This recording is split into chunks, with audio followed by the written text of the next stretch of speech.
Every year, about 42.5 million Americans suffer from mental health illness, such as depression, bipolar, schizophrenia, and statistics are revealed.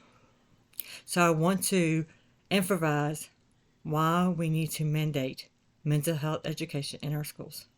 Most of my teenage and adult life, I never sought help from having racing thoughts in my head, viewing images in my head. So I decided to get some help. And I was diagnosed with major depression and anxiety. According to the National Institute of Mental Health, did you know that one of the 5 children, adolescents, have a mental disorder? And half of them, or lifetime, causes mental illness begins at the age of 14. The learning facts are shown in their eyes, and there needs some mental education in our schools. I believe in schools should be mandatory to supply mental health education services in our schools because it improves, well, academics, environment, social skills, as well as prevent bullying and discrimination and help mental problems go away. In my speech, I will explain mental health education is an internal part of our education system and how it can make a difference. According to the World Health Organization, in the Middle Eastern region, there is a large population of 18 years old of mental health disorder. The countries in the region and experienced recent wars, political upset, and increased vulnerability. And under the years of 18, in the UK, they're suffering from mental illness because of everything that's going on in the UK. First, I'm going to go explain what the signs and symptoms of mental health is. Secondly, I'm going to discuss how serious it could be with and how to cope with mental illness. And lastly, I will go into how students don't know what mental illness is and how they can speak to someone, and how we can educate them from stop the violence and bullying within our schools and our children. There are so many people who do not know what a mental illness is and how serious it can be, and how it can affect inappropriate behavior, aggressiveness towards your friends and family and towards others.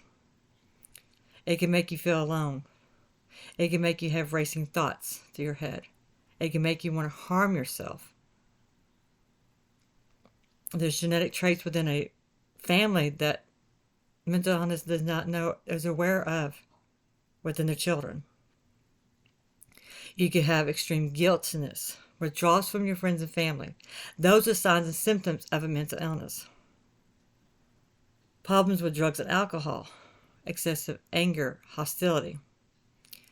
There are so many more signs and symptoms, the things we need to consider to express these children can to others.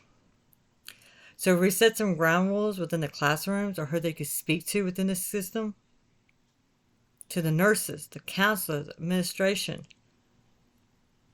that we can prevent the bullying, the violence that's been taking place in our schools. They can speak without fear. They can speak to anyone knowing if they want to harm themselves. They know who to speak with. So if we mandate mental health education, maybe the mental health illnesses statistics will go down within our children. It will help with the academic improvements, or help the kids stay in school instead of dropping out of school because they don't know they have a mental illness. So please, if there's any way we could put mental education in our schools, maybe it will help to prevent the bullying and the violence, and the kids will feel safer. Mental health education is essential to students, teachers, education, etc. To be able to cope with stress, anxiety, depression, so maybe teaching them about the signs, causes, and treatments of mental illness, we can help them reliance, empathy, and self-care skills within our schools. We can reduce the prevent of discrimination, stress, bullying, violence within our schools. With your support to improve mental health education, our schools make this mandatory in our curriculum. Thank you.